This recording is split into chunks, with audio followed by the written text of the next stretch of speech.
ఆంధ్రప్రదేశ్ అసెంబ్లీలో స్పీకర్గా అయ్యన్న పాత్రుడిని ఉద్దేశించి మంత్రి అచ్చెన్నాయుడు కీలక వ్యాఖ్యలు చేశారు. నేటి నుంచి శాసనసభాపతిగా తమ అవతారం మార్చాలని సూచించారు. మొన్నటి వరకు రాజకీయాల్లో చురుకైన పాత్ర పోషించారని, ఆ సందర్భంగా కొన్ని పదునైన మాటలు మాట్లాడాల్సి వచ్చిందని అన్నారు. దీనికి కారణం ఎదుటివారి విమర్శలకు సరైన సమాధానం చెప్పేందుకు అలాంటి మాటలు అవసరమవుతాయన్నారు. అయితే ఇక మీద అలాంటి పదాలను ఉపయోగించకుండా హుందాగా ఉండాలని కోరారు. 2024-29లో నిర్వహించే శాసనసభ దేశానికి రోల్ మోడల్గా నిలవాలన్నది తన కోరిక అని అన్నారు. బడుగు బలహీన వర్గాలకు చెందినటువంటి సభ చాలా మందికి ఆదర్శంగా ఉండాలని చెప్పారు. ఈ సభ గురించి ప్రతి ఒక్కరూ మాట్లాడుకునే విధంగా, గొప్పగా చెప్పుకునే విధంగా తామందరూ ప్రవర్తించాలని సూచించారు. అందుకే ఇక మీద స్పీకర్గా ఉన్న అయ్యన్న పాత్రుడు అవతారం మార్చాలని విజ్ఞప్తి చేశారు. కొత్తగా ఎంపికైన 82 మంది శాసనసభ్యులకు ఆదర్శంగా నిలవాలన్నారు. అసెంబ్లీలో పార్టీలు, వ్యక్తుల పేర్లు ప్రస్తావించకుండా రాష్ట్ర ప్రయోజనం కోసం పనిచేద్దామని పిలుపునిచ్చారు. రాష్ట్రంలో ఎన్డీఏకి ప్రజలు అఖండమైన విజయాన్ని అందించారని, దాన్ని సద్వినియోగం చేసుకుంటూ ముందుకెళ్లాలని అచ్చెన్నాయుడు అన్నారు. బాగానే ఉంది. చాలామంది స్పీకర్గా ఎవరన్నా ఎన్నికైతే ఈ రకమైనటువంటి మాటలు వాళ్ళ పట్ల మాట్లాడరు. మీరు అబ్జర్వ్ చేయండి.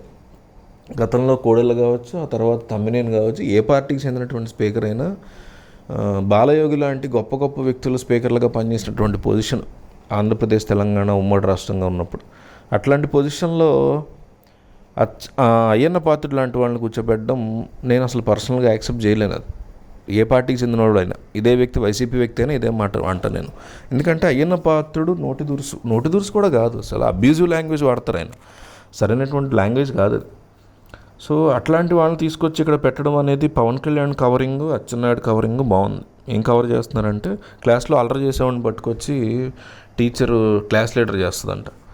పిల్లలం కాదుగా మనం, ఇంత వయసు వచ్చి లెజిస్లేటివ్లుగా ఎన్నుకోబడి ప్రజలందరి చేత మెప్పు పొంది అధికారాన్ని ప్రజలు కట్టబడితే దాన్ని బాధ్యతాయుతంగా తీర్చిదిద్దుకోవాల్సినటువంటి పొజిషన్లో ఉన్నవాళ్ళం తప్ప మనం పిల్లం కాదు. పిల్లం అయితే స్కూల్కి వెళ్ళి జాయిన్ అవ్వండి. పవన్ కళ్యాణ్ అయినా, అచ్చెన్నాయుడు అయినా, జగన్ అయినా, చంద్రబాబు అయినా, అయ్యన్న పాత్రుడైనా. ఇవి కవరింగ్ మాటలు తప్ప ఒక అబ్యూజివ్ పర్సన్ని, నోటికి ఎంత వస్తే అంత బూతులు మాట్లాడే పర్సన్ తీసుకొచ్చి అక్కడ పెట్టారు. మళ్ళీ దానికి వెనకాల మీరు ఎట్లా ఉన్నా ఇదివరకు ఇప్పుడు చాలా హుందాగా ఉంటారని ఆశిస్తున్నాం అని ఎవరు ఏ స్పీకర్ గురించి అయినా చెప్తారా? అసలు అట్లా చెప్పరు కదా. ఎందుకంటే ఈయన అంత దారుణమైన వ్యక్తి కాబట్టి చెప్పారు. తప్పదు కాబట్టి మంత్రి పదవి ఇవ్వలేక ఇక్కడ తీసుకొచ్చారు, పెట్టారు మన ఎత్తున.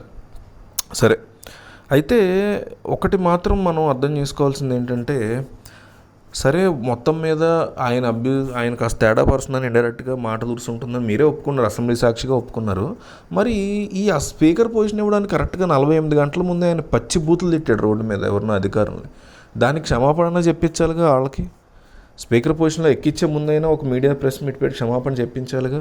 నేను అనేది అక్కడ మాట్లాడేటువంటి వ్యక్తి, బూతులు తిట్టిన వ్యక్తి తమ్మినేనైనా ఇదే క్వశ్చన్, కోడలైనా ఇదే క్వశ్చన్, బాలయోగి అయినా ఇదే క్వశ్చను, అయ్యన్న పాత్రుడైనా ఇదే క్వశ్చన్. ఎందుకంటే అంత బాధ్యతయుతమైన పొజిషన్ ఇస్తున్నప్పుడు గతంలో మాట్లాడినటువంటి మాటలకు రీసెంట్గానే కదా 48 గంటలు ఆయన బూతులు మాట్లాడక తీసుకొచ్చి ఆ కుర్చీలో కూర్చోబెట్టారు.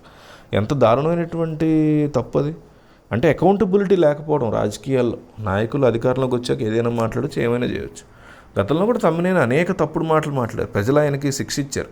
ఎందుకు? ఆ అకౌంటబిలిటీ, ఆ రెస్పాన్సిబిలిటీ లేకపోబట్టే ఇచ్చారు. ఒకవేళ ఉన్నా కూడా, ఆయన గెలిచినా కూడా ఆయన క్షమాపణ చెప్పాలని డిమాండ్ చేయాలి మనలాంటి వాళ్ళు.